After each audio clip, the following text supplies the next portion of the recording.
अस्सलाम वालेकुम नाजरीन, मैं तौकीर निसार। आज मैं पाकिस्तानी कसासदियत आर्डीनेंस के बारे में सोच के हैरान हो रहा था कि ये कितना खूबसूरत लॉ है और पाकिस्तानियों ने इसे कैसे एक्सप्लॉइट किया। पाकिस्तान में रोज़ाना 24 लोग कत्ल हो रहे हैं। 2021 में 9207 लोगों को कत्ल किया गया। इसकी बहुत सी वजूहत हैं। लोग गैरत के नाम पे बच्चियों को कत्ल कर रहे हैं, पुरानी दुश्मनियाँ, इवन बच्चों की लड़ाई पे लोग कत्ल हो जाते हैं। और सोचें, एक मुल्क में 9207 लोग, 9207 लोग एक साल में कत्ल हो तो कितनी फैमिलियाँ कितने बुरे तरीके से अफेक्ट हो रही हों। पाकिस्तान में 1990 में पाकिस्तान पीनल कोड की दफ़ा 299 से लेकर 338 तक अमेंडमेंट की गई। कसासदियत आर्डीनेंस का इजरा हुआ। जिन लोगों को नहीं पता, मैं बताना चाहता हूँ, कसास का मतलब यह है कि जो हर्ट आपने दूसरे को पहुँचाया वही आपको। आँख के बदले आँख, कान के बदले कान, ज़िंदगी के बदले ज़िंदगी। दियत का मतलब यह है कि अगर वारसान उसे माफ़ कर दें या कॉम्पनसेशन ले लें, जैसे आजकल 30,630 ग्राम चांदी या उसके बराबर पैसा लेके माफ़ किया जा सकता है, या वैसे भी आप माफ़ कर सकते हैं। उससे क्या होता है कि जो अगर किसी को किसी ने ज़ख्मी किया या कत्ल किया तो वो आराम के साथ छूट जाता है। ये बहुत खूबसूरत कानून था, अल्लाह ताला डिवाइन लॉ है और अल्लाह ताला ने इसमें सलामती रखी हुई थी, लेकिन हमने इसको एक्सप्लॉइट किया। अब होता क्या है कि एक मर्डर हो जाता है पाकिस्तान में, साल हर साल उसका ट्रायल ही नहीं होता। और पाकिस्तान का जो कानून शहादत 1984 है वो बहुत ही बेबस लॉ है।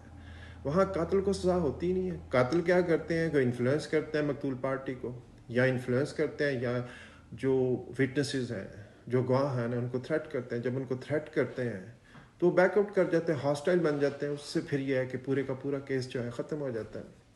या अगर ट्रायल हो भी तो किसी को सज़ा होती है, उसमें इतना लाकुनाज होते हैं कि वो हायर कोर्ट में जाके बरी हो जाता है। और सबसे बढ़ के कि अगर उसे सज़ा भी हो जाए तो उसको इतनी तेज़ी से इन्फ्लुएंस किया जाता है और हर तरफ से मकतूल पार्टी को इतना बेबस कर दिया जाता है कि वो सुलह करने पे मजबूर हो जाते हैं। और एक सोसाइटी में जब एक बंदा 2, 3, 4 लोगों को कत्ल करके वापस सोसाइटी में जाता है तो उस सोसाइटी का जो रिएक्शन होता है वो वैसा नहीं होता। वो अपने आप को और ज़्यादा असर्ट करना शुरू कर देता है और लोग देखते हैं कि ये बंदा 2-3 लोगों को कत्ल करके फिर रहा है, तो इसलिए कत्ल तो कोई इतना बिग जुर्म है नहीं। और इसमें ज़्यादातर जो है ना वो वजूहात पाकिस्तानी जो लॉ है कसासदियत आर्डीनेंस, उसको एक्सप्लॉइट किया जाता है।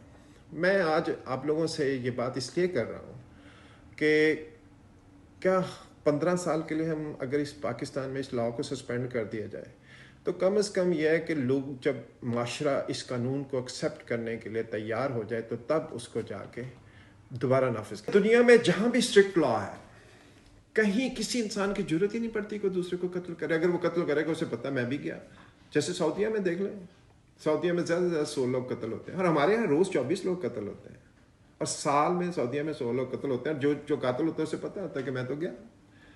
हाँ, वहाँ पे दियत में भी लोग बरी हो जाते हैं, लेकिन ज़्यादातर लोगों का सर उड़ा दिया जाता है। उससे यह कि डेटरेंस है। देखिए, कोई कातिल अगर रिट्रीब्यूशन की पनिशमेंट से बच जाएगा तो उसका माशरे पे बहुत ही बुरा असर पड़ता है। और फिर ये जो कातिल हैं ये धंधनाते फिरते हैं, छोटी छोटी वजूहात पर लोगों को कत्ल करते हैं। देखिए, फिनलैंड में कोई कत्ल नहीं होता। जापान में भी मेरा ख्याल पिछले 30 साल में को 30 कत्ल हुए होंगे मैक्सिमम। अभी उनका एक एक्स प्राइम मिनिस्टर कत्ल हुआ, वरना वहाँ भी कहा, क्योंकि जो महजब कौम है उनमें कत्ल दुनिया का सबसे हीनियस क्राइम, इवन जो इस्लाम में टॉप 3 जो है सिन, उसमें कत्ल एक शामिल है। तो हम लोग क्या करते हैं कि हम लोग हर कानून को एक्सप्लॉइट करने के चक्कर में पड़ जाते हैं, क्योंकि हमारे यहाँ लोगों को कत्ल करना और कत्ल के बाद बच निकलना, ये बड़े लोगों को इसका आर्ट आता है। वो हर तरीके से कोई ना कोई वे आउट निकाल लेते हैं जिससे वो बच निकलते हैं। और इवन बड़े लोगों को अब छोड़ के आम लोग भी जब वो इस रास्ते को अपनाते हैं तो वो इतने ख़तरनाक हो जाते हैं, वो फिर किसी भी हद तक जाते हैं, वो इवन विटनेसेस को कत्ल कर देते हैं। इस तरह एक लामतनाही सिलसिला शुरू हो जाता है और फिर बड़ा सर्ट करते हैं कि देखो उसने हमारे 10 मारे थे, हमने 15 मारे। ये जहालत है। और अभी हम बहसियत कौम कसासदियत आर्डीनेंस के लिए तैयार नहीं है। मैं आप लोगों की राय जानना चाहता हूँ कि अगर पाकिस्तान में ये कानून 15 साल के लिए सस्पेंड कर दिया जाए और जितने कातिल हैं इंटेंशनल मर्डर में, जितने भी लोग इन्वॉल्व हैं, इनको लटका दिया जाए तो काफ़ी बेहतरी आ सकती है। इसमें मेरी एक और सजेशन है कि जो मर्डर होमिसाइड यानी कि जो कत्ल की तफ्तीश है ना, یا اس کے لیے ایک ہومیسائڈ انویسٹیگیشن سیل ہونا چاہیے جو 15 سے 20 دن زیادہ 3 ویک کے اندر اندر اپنی رپورٹ سبمٹ کرے, اور جو ٹرائل کورٹ ہے اس کو 3 مہینے میکسیمم ٹرائل کنکلوڈ کرے. اور جب ہی جیسے ٹرائل کنکلوڈ ہوتا ہے, جو جس کو سزائیں ہوتی ہے اس کا مرڈر ریفرنس ہائی کورٹ میں جاتا ہے, اس کو 6 to 8 ویک میں ڈیسائڈ ہونا چاہیے.